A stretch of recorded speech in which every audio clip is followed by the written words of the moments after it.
It's usually a third person that affects me. I signed up for this. This is the price you pay of those decisions, the stress, the late nights and early mornings. It's the disappointment. Hmm.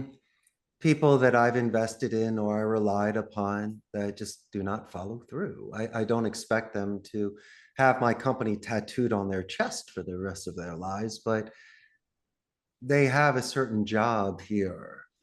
We rely upon them. And so that's what concerns me.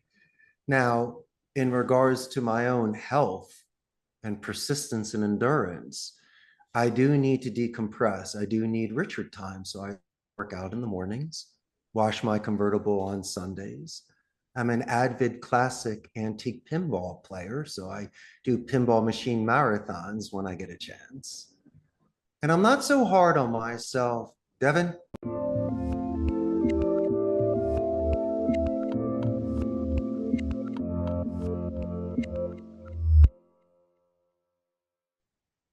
Hey everyone, this is Devin Miller here with another episode of the Inventive Growth.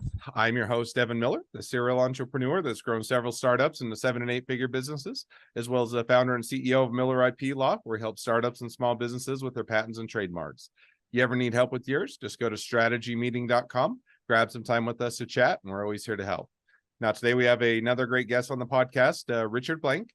And Richard, we're going to be talking a little bit about how the businesses continue to evolve and grow over the past several months and period of time. And that will include how they were financially responsible and avoided debt and having the resources at hand that are needed. And also talk a little bit about how they are avoiding the fast track to money and setting up for things for the long term, and following up on contracts and meeting year end of the deal and bringing on new people and letting others go, and learning the value of transparency, and also a bit maybe of the shift between virtual and remote workers. So should definitely be a great conversation. And with that much as an introduction, welcome on the podcast, Richard. hey, Devin, so happy to be here. Inventive Growth, got so much to share, and you really gave a full plate of information that I'll be sharing with your guests today. Absolutely. It'll certainly make for a great conversation and good discussion. So diving in just a bit and kind of unpacking that a bit more. But before we do that, just for those that haven't caught, and just as a reminder to the audience, Richard has been a guest on several of our sister podcasts, including the Inventive Journey, the Inventive Expert, and the Inventive Founder. So if you haven't had a chance to go check out some of those episodes on the sister podcast, definitely encourage you to do so. But before we dive in, just take a minute or two, just quickly introduce yourself to the audience, a little bit about who you are and then what you do. Well, once again, I really appreciate being a guest here. My name is Richard Blank. I'm the proud CEO of Costa Rica's call center. We're a bilingual, dedicated nearshore call center located in Costa Rica. We handle outbound sales, appointment setting, lead generation, inbound customer support, back office support, and non-office. And what we've done is come February 6th, I'll be celebrating my 16th year in business. It's been a good run. A lot of twists and turns, very interesting industry that I kind of fell into.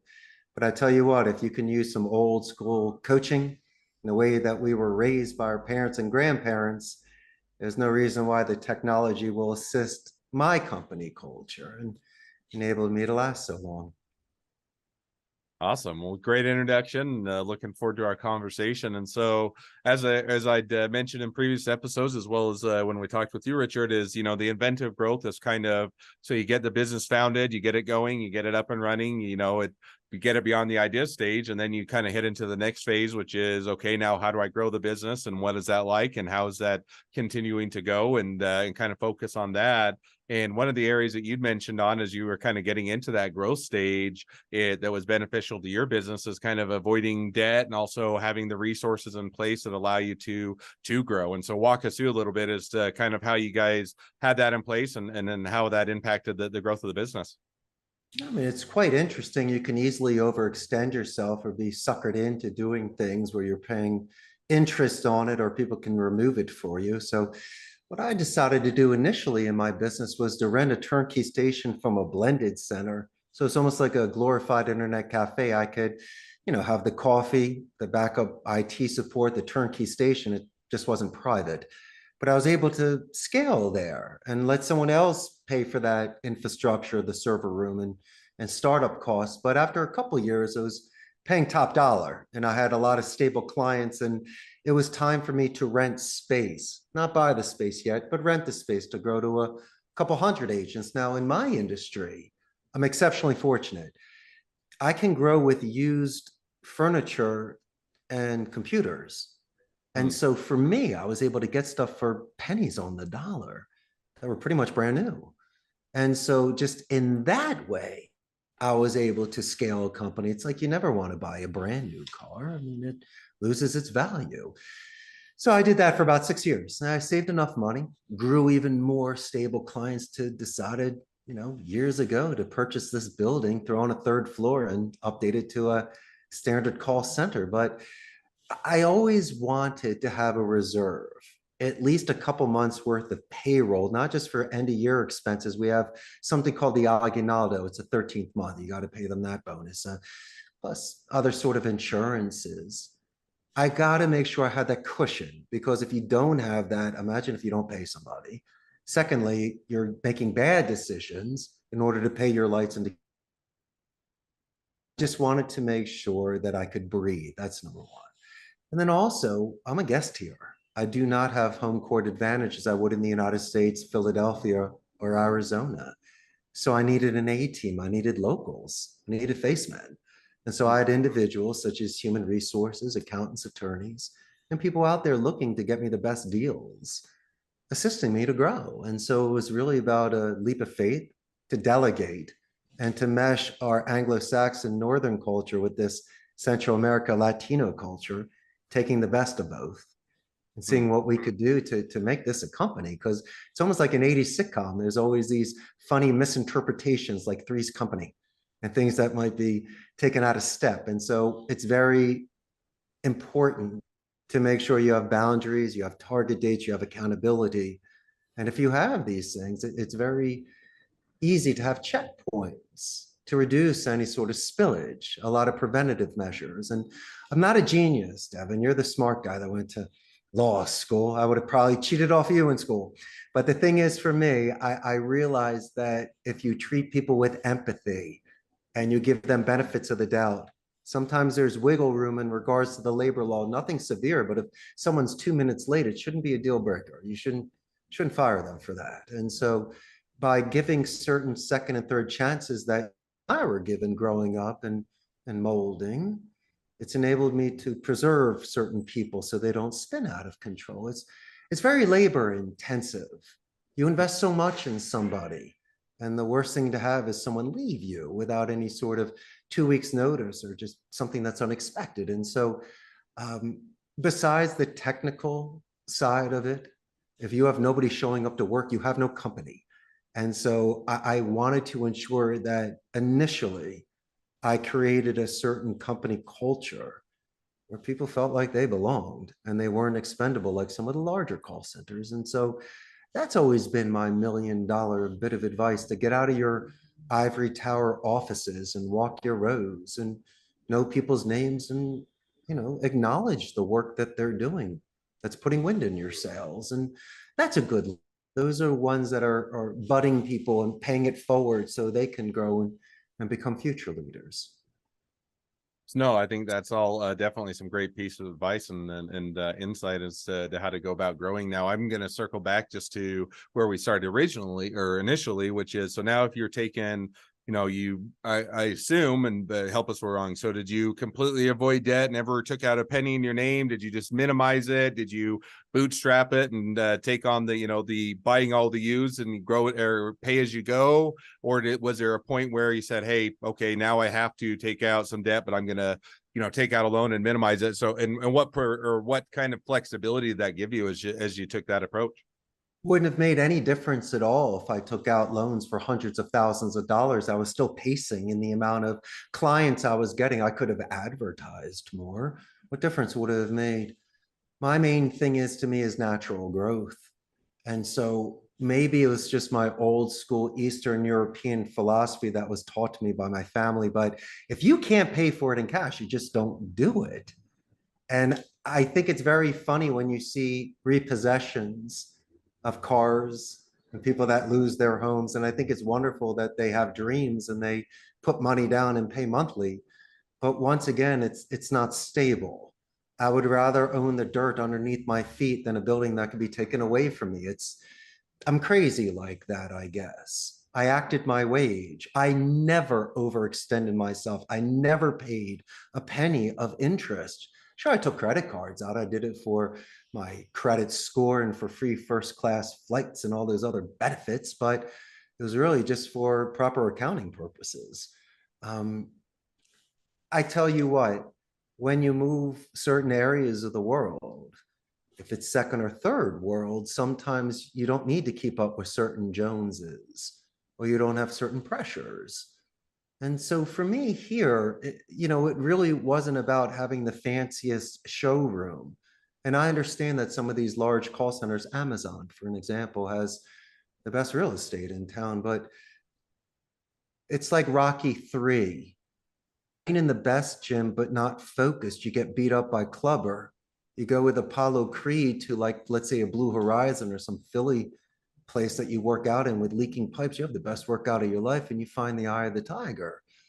You don't throw money at those sort of shiny objects and bells and whistles. You really need to pay the people or pay them in experience for their own growth, because having gold, door handles doesn't help the employee at all, doesn't pay it forward to them at all. And so for me, it was more about education. And I believed that if I really invested in this second language and gave them more stability and strategy and diplomacy, I could make them more marketable. But in regards to finances, sure, there's a lot of pressure there to rent the top places, but those places are super empty right now. But here's something that's quite interesting, Devin. You're going to love this. I was thinking of growth, right? Pre-COVID. So I almost packed my 300-seat center and I was literally looking at another location that would have probably run me tens of thousands of dollars a month in rent.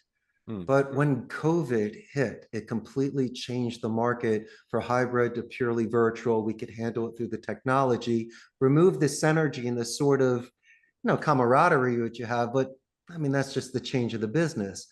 So one thing, which was enormous for me, was that additional commercial real estate costs, which I'm never going to have to do again. I can put 300 people in my center. I got about 50. And I mean, the rest of the space, the 250 seats is, for onboarding in case someone's got a problem at home or people just want to be here. But it's a beautiful cushion for me right now and a huge expense that would have been.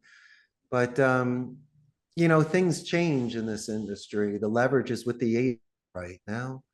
They want to work from home. They have the metrics to back it up. I'll just never get to know you. And so I believe there's that extra 10% you get when you work out with someone in the gym. You get them to do something, you get the best out of them.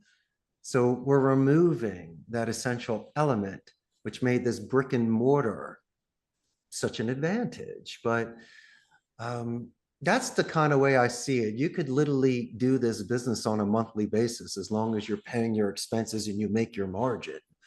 It's not glamorous, but it's controllable. And you can do things like that. And also, mind you, my company's inscribed in the United States. So I'm earning in the States while living here. There's something called bona fide residency, where you're tax exempt for your first $110,000 that you earn outside of the country. And so imagine me and my wife, that's $250,000 right there that we're not even paying taxes on. Combining that with 401ks, Roth IRAs, and any sort of business expenses, besides the sacrifice of being far from your family and certain luxuries of the United States, you can make a killing here offshore. And just what you save and what you're able to pay. And so those are the sort of investments that you have to make as well, thinking about it. So there's so many different areas in which you can offset certain costs, earn more money, have less costs, and be able to expand. And I could have never done something like this in the United States at the pace and the size that I was thinking of doing. And also, my man, Devin, most people do not like telemarketers in the United States. They see it as a transitional job. And a lot of my clients, if not most, have made that comment that it's very difficult for them to find a dedicated long-term player in the United States. They just don't want to do it. And so I've heard that a lot more lately, because in Costa Rica, it pays more than most jobs. So I can get people with amazing college degrees that are here that have amazing skill sets. No, that definitely or sounds like a lot of great advantages. Now, kind of going along with some of what you said, one of the other things that we talked about kind of as you're going through the growth phase and continue to go through the growth phase is, Yes. there's opportunities to kind of take the quick money or the fast track, and then there's setting things up for the long term. And there's trade-offs, and quick money is is just that, it's quick and sometimes it's easier, but it doesn't always mean that it sets you up for the long term. So walk us through a little bit as the business was growing and expanding and evolving. What kind of were those opportunities, or I don't know, opportunity in a good way, but to take the fast track or the quick money, and also how did you deal with those? It's like the apple in the Garden of Eden. Do you bite it or do you not? And as much as I wanted to grow my business, I'll tell you what, the majority of the prospecting inbound calls that I got, I rejected. It's for multiple reasons. One is I think they had unrealistic expectations. B, it was very gray area and I was not going to be their phone guy. Or it just wasn't a good fit. And as much as I want to impress you and my family of the new business you get, I think, Devin, you'd be, happier with me for the business I turn away. And it's a small country, it's a Catholic country. And I just want to make sure that I preserve my reputation. I have nothing against these 5 industries, but I will mention to you, they have centers here. It's sports books, casinos, stocks, pharmacies, and sweepstakes. We don't do those. And so to ask about fast money, sure, I can get someone whose lack of preparation is now my emergency. They have a sense of urgency. They have problems at the 10 other call centers that they used prior to me. And what's the difference in me? All you're going to do is have some supervisors screaming at us, cursing at us, and causing attrition. And so really it's about the reverse, almost like you counsel when you're speaking with your clients. You want to make sure they're being forthright with you and you're going to win the case. I got to make sure you're giving me the proper resources to present it to the labor pool, and also that I can fulfill your needs. It's not that I don't want your account. I love the money, but ethically, I got to make sure you got enough gas to get to the beach. And, I sometimes have to be forthright and a straight shooter with people. And they'll tell me about someone in their office named Jasmine that can do 50 an hour. But in my mind, when I break down the metrics and ask them certain things, I realize that they're over exaggerating the play. And I can't take that. I have to make sure that the soldier has their pace, that it's realistic, that we're specific, measurable, agreed upon, realistic, and time frame oriented. If something is out of that, then I won't be able to sell it to the market. They'd rather choose another center, and I can't hire staff for you. And so it's very interesting, the calls I get. It's very interesting, the sort of tone that people have in their scripts, or they're thinking that if they just borrow some lines from the Wolf of Wall Street, Glengarry Glen Ross, or Boiler Room, that can transcribe into real life, and trying to cold call close people like Vin Diesel, telling I should send the check to your house, to your mansion. That's cute, but it's also not realistic. And so I try to not compromise ethics, values, or morals, and readjust tones with clients to ensure that we can prolong conversations and hopefully have conversion ratios. And so for me, it's very, very fun to see what people are bringing to me and what their thoughts are. And as much as I'd love to collect them all and be at thousands, personally, I don't feel like I would be able to fulfill their needs. So I wouldn't be able to take those accounts. So it sounds like, for to maybe kind of summarize that or condense it, a lot of where it comes is, you could take the quick money, the accounts where they think, that they are going to do, whether it's less not even ethical, but just less effective, or maybe you take advantage of them because there's a sense of urgency, or, you can give them an unrealistic expectation as to what can be accomplished. And yet, short term, you might be able to land the client or get the money, but long term, then it sets you up to bad reputation, bad experience, and isn't going to be rewarding or help out the client in the long term. Is that kind of a fair summary? Of course. Do you have 4,000 unique numbers for us to call on a monthly basis on a 5-minute talk time so I can flip the list legally 3 times? Because if you only have 500 numbers, even if I slow walk it and manual dial it, marinate it, and due diligence it, it's not going to last a month. So how am I going to have you for a year? And how am I going to keep this person busy? How am I going to not keep them from being frustrated, lowering the morale, ruining your expectations? And so um, you have to give us the ammunition. And it's not expensive. I mean, there are suggestions, but there is a lead flow and there is coaching. There's quality assurance when we listen to your recordings to see what people's reactions are. Hopefully, when we do a hot lead transfer, set up an appointment, you're following through on it. Because if you're dropping the ball, we're all losing. And it's just maybe they're not used to it. It's like muscle memory or going back to the gym. You have the motivation, but it burns. It takes a lot. Hundreds of calls on a daily basis on a predictive dialer month after month as well. And so you have to let them know of our resources and our capabilities. Are you capable of feeding the machine? Okay? Are you capable of growing? Don't throw it back on me. I mean, sometimes the list is so old, people have been dead for 8 years. So when I call Billy back, I go, yo, man, you told me this list is 2 weeks old. Mr. Jones has been dead for 8 years, and most of the numbers are disconnected. And so those are the sort of things that come out in the wash. But I tell you what, if people follow a certain procedure and they get good leads and they have nice email templates and voicemail templates, nice email addresses, they do the proper phone calls, it's very easy to build a business. And so these are the sort of, I guess you almost have to debrief somebody because they're coming from either a bad environment, a bad supervisor, or someone just is a terrible boss with unrealistic expectations. And that's kind of where we have to begin with people, just to have that sort of transparency, just to make sure that I have enough to work for 160 hours in a month. No, I think that definitely is a lot of great piece of advice and a lot of good insight. So we could go on for a while and it would be a great conversation. And but to keep it at a manageable bite, and we'll have to have you back on to a future episode. But for this one, we're already reaching that point of towards the end of the episode. Oh, you got to be kidding me! Come on, I know, Devin, I it got more flies by. time. You can't throw me off so fast. It's not like a half an hour CBS show.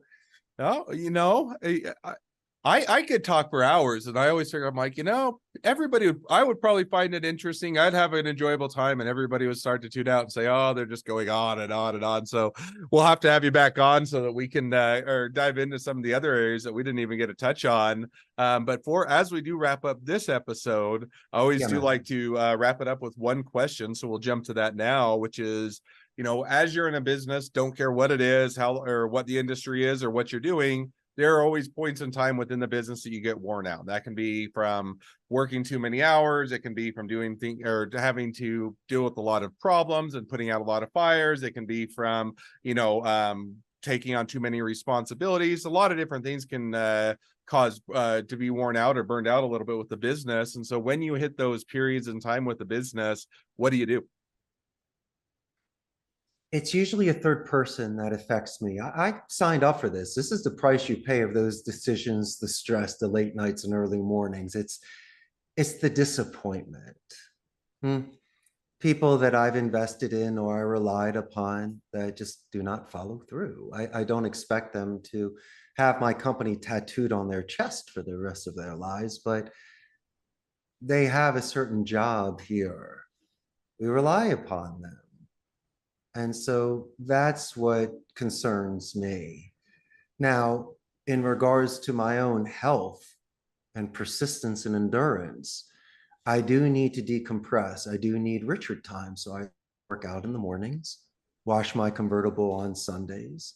I'm an avid classic antique pinball player. So I do pinball machine marathons when I get a chance. And I'm not so hard on myself, Devin, because I have good intentions and good faith. And it's almost like playing a perfect hand of blackjack. Sometimes just the odds are not in your favor. And so for me, I don't double down on bad. If I have a hard time looking in someone's eyes, we're kind of ruined. I mean, I understand that life happens, but deliberately hurt me, or you had a moment to really think about the consequences of your decisions and realize that a relationship isn't worth it, we're good. I'm never going to beg. And so for me, some of my setbacks have been my investment individuals that I thought had fidelity and were going to be with me. But then again, it's also maturity. You know, that's part of growing up, is accepting those sort of hits. And it's not what happens to you, my good friend, it's how you react to them. And I like to judge good character during chaos, because being from Philadelphia, I really did not have impulse control. I'd be the first person to throw snowballs at Santa and tell you to F yourself. But since I've grown up, moved abroad, and seen some things, it's readjusted myself to a little bit more of a center and a balance. And I guess I take more breaths and I listen more.